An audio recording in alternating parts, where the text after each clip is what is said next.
I've just returned from Iran and an encounter with possibly the most powerful single individual in the world today. I have only 2 arms. But the strength comes because what I represent to my people, if they like it or not.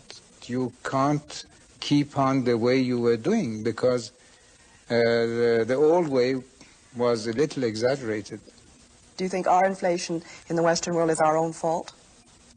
Not mine, anyway, because it started well before we increased the price of oil. You built your progress and your affluence at our expense. So you can't say that we increased the price of oil all of a sudden, because for 20 and some odd years, maybe 24 years, we have just been terribly exploited in a very mean way. But weren't you a kind of partner to that exploitation when you signed the oil agreement of 1954, for instance? Well, we had no choice. What else? We were starving,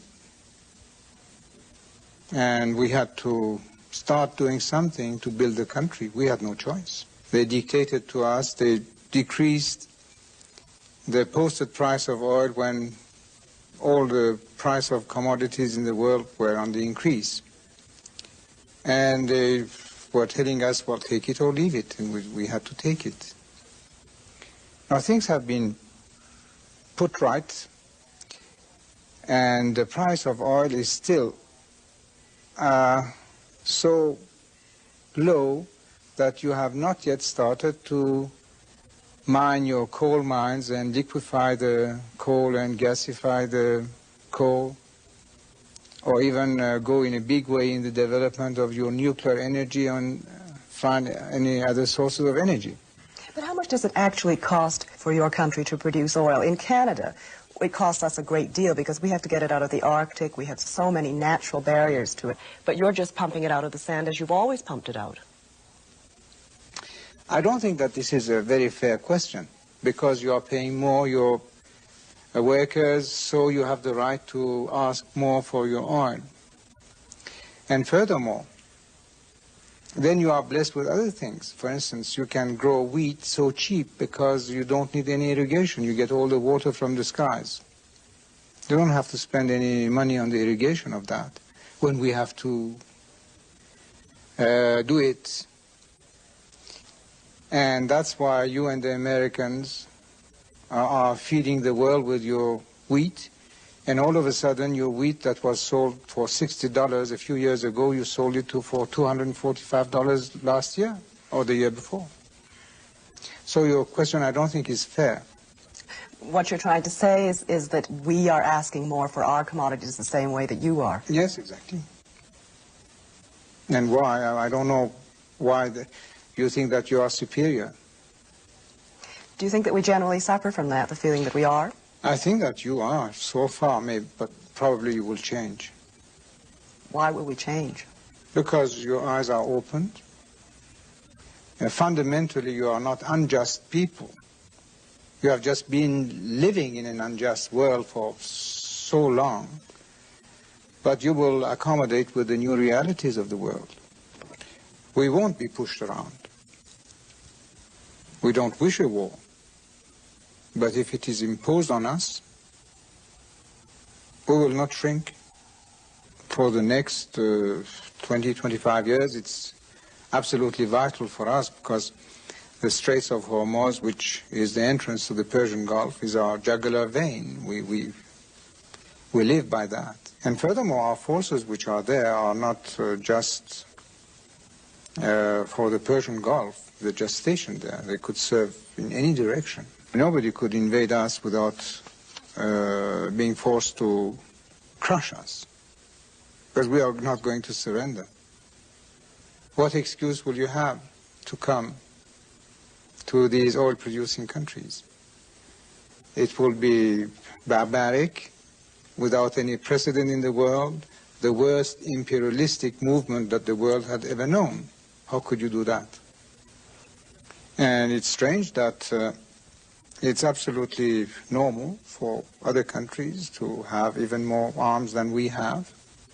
And you start to talk about our force when you find it so obvious and normal for other countries. I can't quite make this out. Is it perhaps that the Western countries are just not used to thinking of Iran as a major world power in any terms whatsoever, whether it's dealing about oil or whether it's talking about an army? Yes, maybe you're right. But they will have to cope with this development soon. You're noted as a very strong authority figure in Iran, and yet you're extremely popular with the people. Somebody said to me that if there were a referendum held tomorrow, 90% of the people would vote yes for the Shah and all his policies. Why then do you need to be so authoritarian if you have this kind of popular support and warmth towards you? Well, first of all, it's more than 90%. Secondly, what do you call authority? To enforce the law? To make such fantastic, drastic changes without bloodshed? If you call this authority, I don't think that my people mind that. They want it. It's been said that there are some 20,000 political prisoners in Iran. That's not true. We have about 3,000 and not more. Some people have even said that there are between 25,000 and 100,000 political prisoners. You deny this? Do I deny it? First of all, it's our business and not any of their business. But the truth, the reality is that we have not more than 3,000. And how do you define political prisoner? These Marxists. Does torture happen in Iran? Well, this is a question that was put to me more than once, and which I don't like at all. Because it's so ridiculous that I don't have to answer that. But for the sake of this interview, I will say that we don't have to torture people. This is the way that unsophisticated organizations were doing things. We are as sophisticated as you are now. Sophisticated in methods of interrogation. Yes.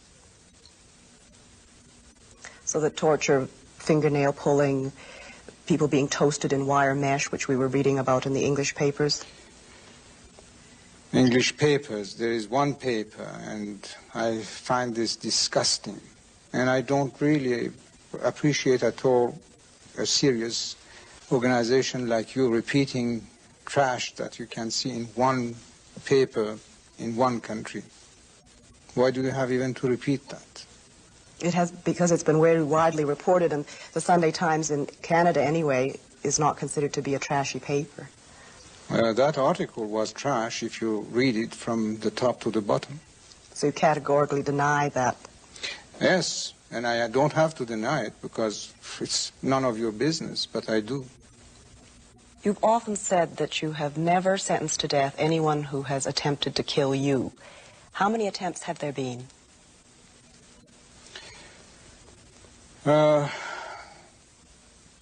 One, but he was killed by the security people. Then the second, 5, 6 people were involved. They were all pardoned by myself. And